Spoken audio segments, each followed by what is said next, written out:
Doing well. So I'm back again with another Ramadan recipe. Thank you so much for your response on my last recipe that I uploaded. This one is my mum's recipe and it's for these lachedar kachoriyan. So let's start. Bismillah. So firstly we need to take some plain flour, some salt, some ajwain seeds, olive oil, which I'm using here, or you could use some ghee. Just bind that all together. Slowly start adding some water, small amount at a time. You want to create a hard dough, so not too soft, and continuously knead until you form a ball, and then just cover and set to a side.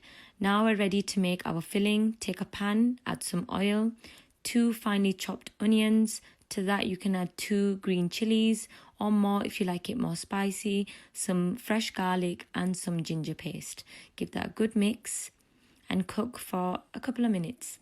Now add mincemeat of your choice and give it a good mix. Simmer on medium to low heat, cover and cook for about 5 minutes, and then you're ready to add your spices. I'm using salt, chili powder, black pepper, coriander powder and cumin powder.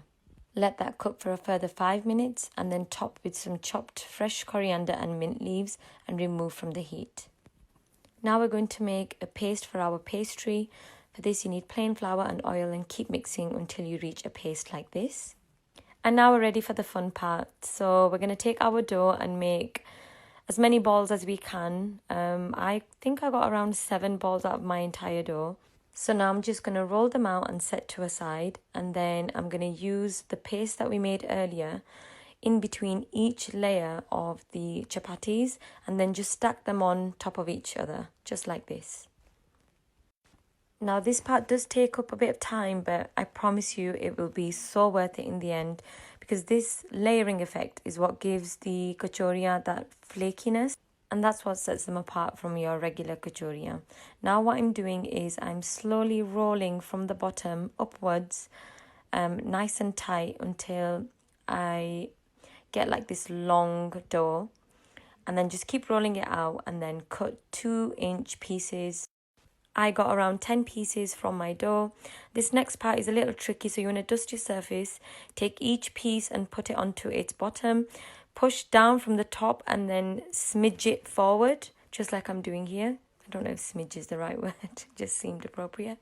And then just pat it down and then just roll it out. You don't want it too thin, a good medium thickness. Take each pastry into the palm of your hand and add your cooled filling.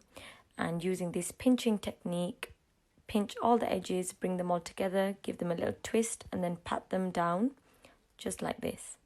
I don't know if you can see, but I literally had my mom on FaceTime whilst I was doing this, because this is actually the first time I'm making this recipe. Normally it's always my mom. So now I've got some oil that I heated up. You don't want it too hot.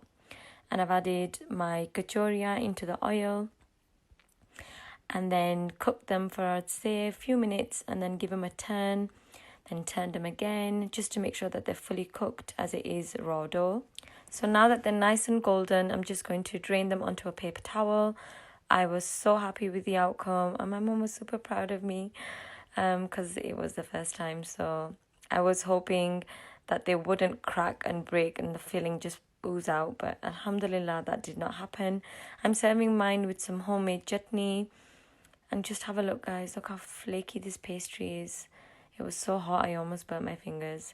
But this was garam, just ready in time for iftar, and everybody loved these. I hope you guys enjoyed this recipe. If you do try it, please don't forget to tag me. Hope you have a blessed Ramadan. Bye.